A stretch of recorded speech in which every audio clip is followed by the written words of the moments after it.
ಬೇಡ ಅನ್ಸ್ಕೊಂಡು ಬಂಗ್ಲೆಯಲ್ಲಿರೋದಕ್ಕಿಂತ ಬೇಕು ಅನ್ಸ್ಕೊಂಡು ಬೀದಿಲಿರೋದ್ ಮೇಲೂ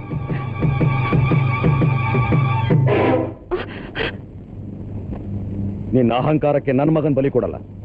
ಮಕ್ಕಳು ಅಮ್ಮನ ಆಸ್ತಿ. ತಾಯಿ ನೆರಳಲ್ಲಿ ಬೆಳೆದ್ರೇನೆ ಒಳ್ಳೇದಾಗೋದು. ತಂದೆ ನೆರಳಲ್ಲೇ ಬೆಳಿಲಿ, ಅವನೇನಾಗ್ತಾನೆ ಅಂತ ನಾನು ನೋಡ್ತೀನಿ. ಕೈಲಿರೋ ಮಗುನ ಕಿತ್ಕೊಂಡ್ರಿ, ಆದ್ರೆ ನನ್ನ ಹೊಟ್ಟೆಲ್ ಬೆಳೀತಿರೋ ಮಗುನ ಕಿತ್ಕೊಳಕ್ಕಾಗುತ್ತಾ ನಿಮ್ಗೆ?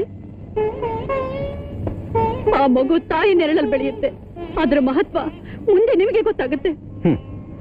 ಗಂಡನ ಆಶ್ರಯ ಇಲ್ಲದೆ ಒಂಟಿ ಹೆಣ್ಣು ಬದುಕೋದು ಎಷ್ಟು ಕಷ್ಟ ಅನ್ನೋದು ನಿನ್ಗೂ ಗೊತ್ತಾಗುತ್ತೆ. ಹೋಗು.